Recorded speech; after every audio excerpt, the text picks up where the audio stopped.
Devil May Cry 2 is an action-adventure hack-and-slash released on the PS2 in 2003, developed and published by Capcom. I played the HD collection port on the PS4. Devil May Cry 2 follows Dante as he meets new characters Lucia and Mathieu. They ask for his help to stop a man named Arius, a businessman who uses demonic powers and seeks to rule the world.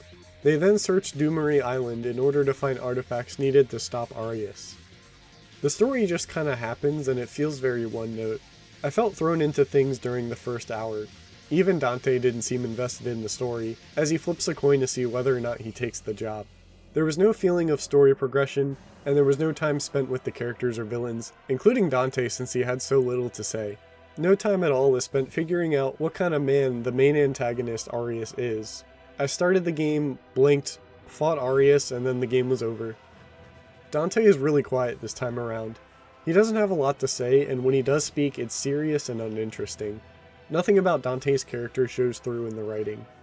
The man does a coin toss in the story to see whether or not he would help, and I hated it both times. It paints Dante as such a rude and apathetic person. For both coin tosses, Dante chooses heads, and in the end it's revealed that the coin contains heads on both sides, so he would have helped regardless. This was so close to giving me something to like about Dante. It could have been endearing if it wasn't also extremely cringy the way it was presented. Dumery Island wasn't a very interesting place to explore. Most of the areas were large and empty. The levels weren't connected to one another, but a nice touch was showing where on the island the missions located before starting. The levels being so big, paired with Dante's slow run speed, made areas a chore to navigate. Occasionally you'll be stopped and forced to fight enemies. Anytime you don't need to fight enemies, they'll infinitely spawn, but can easily be avoided as you walk right past them. With the unengaging combat, I found myself avoiding whatever battles I could. There's no nuance to the combat. You're usually just mashing one button, whether it's melee or firearms. Within the first seconds of combat, I picked up on how simple and unbalanced it is. The starting firearms, Ebony and Ivory, are extremely overpowered. They do the job of stunning enemies, launching them into the air, and indefinitely comboing enemies from a safe distance. This combined with the auto-lock system, locking onto the closest enemy, makes the majority of the game simple and risk-free when abused. Melee attacks feel slow and disjointed, as any attack that isn't in the basic combo doesn't flow into one another. A lot of times in the middle of a combo, the game recognizes the enemies as too far away, causing Dante to turn around and whiff attacks toward a separate enemy, ruining any combo potential. This happens when you launch an enemy into the air, or even as part of your basic combo when you send enemies forward. You can't cancel your melee attack into roll, making them feel clunky and a worse option compared to just shooting from a distance. You can now roll in any direction, which is a really nice, consistent addition, which is something I wanted from DMC1, so that's a good thing. The difficulty stays stagnant and never gets harder. They seem to want to make the game easier instead of just more accessible. Devil May Cry 1's accessibility came from offering an easy mode and an assist mode, and also the ability to find and purchase helpful consumable items from the shop. This allowed players to play the game however they wanted in order to fit their skill level. With Devil May Cry 2, the skill ceiling is so low, there's almost no point interacting with the other systems, like pursuing upgrades or using items. The enemies are all very easy and generally don't require any unique strategies. The majority of enemies can be beaten by standing in one spot and mashing one button. How nobody looked at the infected tank enemies and said, "We should probably do something to change this," astounds me. The same sentiment applies to the boss battles as well. I'd say maybe 3 of them are well designed while the rest are just broken, easy, and not engaging. 2 bosses in particular I just got comfy, stood still, and mashed the shoot button. The game tends to keep its fixed camera perspectives, but due to the larger levels, the camera's pulled back. I like this game's camera as it keeps its artistic camera angles, but shows enough of the environments so that not a lot of it is lost off-screen during combat. Enemies rarely but sometimes find a way to be off-screen during combat, but it's less of an issue due to health bars being added so you know when you're hitting them, and also due to the easy combat. Ideally, with a more competent combat system, this would be a problem, where I'd then suggest that the camera move more dynamically to include enemies farther away or farther above in the air. Another nice addition is the lock-on reticle, giving you a better idea where Dante's going to swing when he attacks. I'd still prefer a system where lock-on's determined by the closest enemy that the control stick's pointed towards, or stay consistent with the way Dante is facing, rather than just the closest enemy. Because as explained before, enemies will fall out of your combos when sent far enough away from you, or you'll sometimes swing in unintended directions and whiff. You can find different melee weapons, but calling them varied would just be wrong. You'll find a sword that's a bit shorter but does a bit more damage, and a sword that's a bit longer and does a bit less damage. Other than that, they all play the exact same. The firearms have a bit more variety, however no firearm was more useful than the overpowered default weapons, so I had no incentive to experiment with them. Due to the nature of the alternate weapons, they made such a negligible difference and don't feel rewarding to find. You'll get currency in the world and by defeating enemies. This currency can be used in the shop. Besides the health and Devil Trigger upgrades, the only upgrades you can buy are flat damage upgrades for your melee and firearm weapons. These kind of upgrades are extremely boring, uninspired, and make an easy game even easier. Even if the enemies become more challenging later in the game, upgrading flat damage would just scale Dante alongside the scaling enemies, keeping the combat system stagnant. The amulet system allows Dante to equip different amulets during the game that give him passive buffs. It's a neat way to add some customization to Dante's playstyle, or that's the idea anyway. The movement heart section allows Dante to choose between flight, running faster, or swimming faster when in Devil Trigger form. Aerial heart is useless during combat, and mandatory only once during the game, the second after you unlock it. Quick heart's the most useful, as running faster can help you with combat, and just navigating the world faster if you feel like wasting meter. Aqua heart's very useless, as there's only one water level.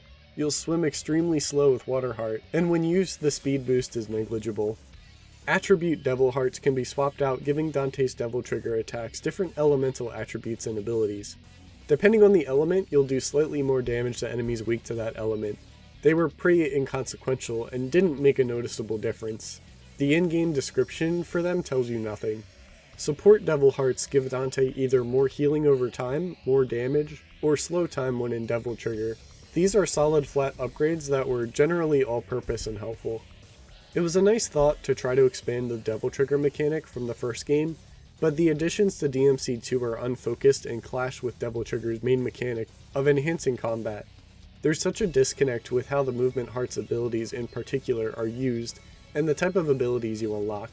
It's a waste to activate these abilities outside of combat. The most I got from these abilities is wasting Devil Trigger just to run faster, because Dante's base run speed is so slow in relation to how big and empty the world is. The amulet system was interesting, but wasn't very fleshed out. Limiting this equipment to only activate during Devil Trigger was a mistake. I think they should flesh out the amulet's functions for both combat and exploration. It would be nice to see use from these abilities at all times rather than just during Devil Trigger. Aerial Heart could do things like provide a double or triple jump. Dante could maybe even use it to glide or hover in the air, or it could give him access to more unique aerial attacks. Quick Heart could boost Dante's walk speed, allow his attacks to provide him more micro movements, and have more agility options. Aqua Heart maybe gives Dante a longer range with his melee attacks, or have those attacks shoot water projectiles. If the levels were redesigned, the attribute Elemental Hearts could even allow Dante to solve specific puzzles with access to ice, fire, and electric, giving him access to new areas and new rewards. I assume I'm gonna have the unpopular opinion here, but I must say DMC2 Dante's visual design has to be my favorite. I like the deeper and darker reds used for his outfit. There's also more black to complement the red with his high boots and vest that covers his chest up to his head with a tall collar. His hair is long and looks a bit more natural compared to the bowl shapes of 3 and 4. Obviously this design is made to look more mature due to the drastic change in character, but this design still screams sleek and cool Dante to me. Even his animations are a subtle improvement from DMC1's. He has a lot more variations in shooting, especially when in the air. His get up and rolling animations are really cool. There are things that I like and things that I don't like about the environments in this game. The village, ruins, and city end up being big, empty, muddy messes that don't feel lived in. The factory and CEO building probably have the best visual variety and use of color. The game does, however, take these existing areas and do some cool things with them. When you revisit the village and CEO building, they contain some really interesting warped walls, deep colors, and creepy designs.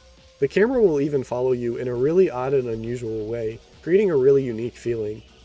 I didn't like the majority of the enemy designs. One of the cooler designs are the first enemies, the Finnest. I think it's a cool yet simple concept to take a skeleton and put it in a spiked body cage. The rest of the designs felt uninspired, from the Cloaked Mancers, Shadow Beast Misery, and my favorite, taking a tank and helicopter, slapping some goop on it, and calling them Infested Tank and Infested Helicopter. Boss designs fare a bit better, as visually I liked more than half of them. I love how animated Arius was during his fights. It's just a shame he has no character past that. Devil May Cry 2 contains enemy files that were introduced in the first game, but they contain severely less information than the first. DMC1's files were a good way to experiment and learn powerful strategies firsthand to efficiently deal with enemies. DMC2's files contain 1 or 2 sentences of flavor text describing what the enemy is. I enjoyed that DMC1's files were a helpful in-game resource I could return to at any time for help. It's a shame DMC2's files were such a downgrade, as it's not something you'll look at more than once. 2 sections of the game included time platforming parkour moments. I think it's a unique direction and concept. They gave Dante more mobility options like running up walls, running along walls, and a default double jump, but none of these things are used practically in combat or mobility. If these moves were cleaned up and Dante's movements were expanded upon, I think sections like these wouldn't be a bad idea. One big interesting thing Devil May Cry 2 does that I haven't talked about yet is adding a new playable character. Daughter to Mathieu, Lucia works alongside Dante to defeat Arius. Why haven't I yet talked about being able to play as Lucia? Because Lucia plays exactly the same as Dante, with the same broken combat, irrelevant alternate weapons, and missions that will revisit most of the same areas as Dante, with a few exceptions. Not only that, but her campaign is half the length of Dante's. I like the idea of being able to tell a story from another perspective, but overall Lucia's playthrough didn't add or expand the story in a meaningful way, neither from a story or gameplay perspective. I like Lucia's design and how her color palette's opposite Dante's. She also has a cool looking Devil Trigger form. The music that plays during her playthrough has a softer electronic style to it, providing some nice musical theming to her character. It's been made clear that the game is a result of poor corporate management. Development of Devil May Cry 2 started before the release of Devil May Cry 1, and the original series creator, Hideki Kamiya, wasn't even present or made aware of this game's conception. With 6 months left on the project and the game not looking good, Hideaki Itsuno became director and did his best to clean up the mess that is the finished product. While the finished product was a disappointment to most, without Itsuno it could have been a lot worse. It gave Itsuno the drive to be involved with 3 from the beginning, and since 2's release, Itsuno has made DMC 3, 4, and 5, all of which were received well. If given more time, there's some things I'd like to see in Devil May Cry 2. Dante having a serious nature in DMC 2 isn't inherently a bad thing, but it shows a major inconsistency with the character after the first game, and there isn't any explanation as to why. I think because this is a sequel and you're using an existing character, it's important to write a character consistent to the first game for the sake of good writing. They could have explained an event that happens between games causing this change in mood, and maybe even created relevant events during the game's plot to strengthen this change. Since neither of these things were accomplished, I can sympathize with the fans with how jarring of a change this was. The story needs to be expanded upon beyond what's currently here. Nothing happens along the way, and there's no sense of progression. The story feels short and is over before I knew it. There isn't much to salvage from the combat. It's too simple and broken at its core.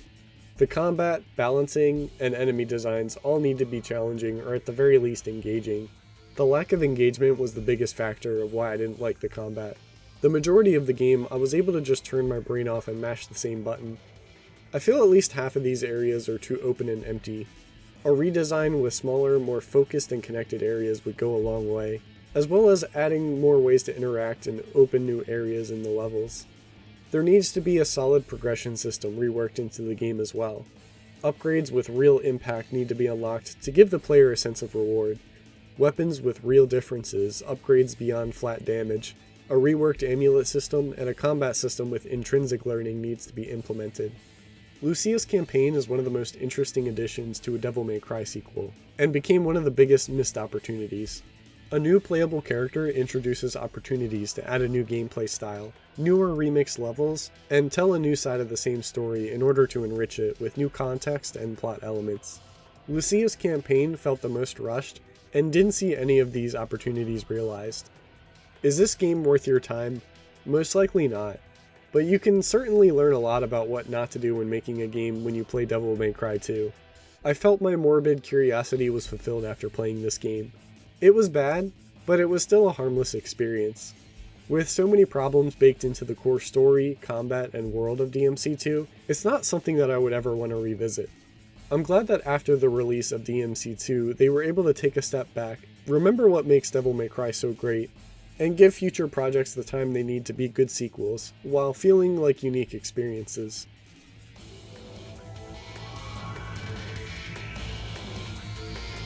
Thanks for watching the video. If you want to see more like it, please consider liking, commenting, and subscribing. I also stream on Twitch at twitch.tv/RyanBeardy. Follow me on Twitter at RyanBeardy, and I have a Discord with the link below.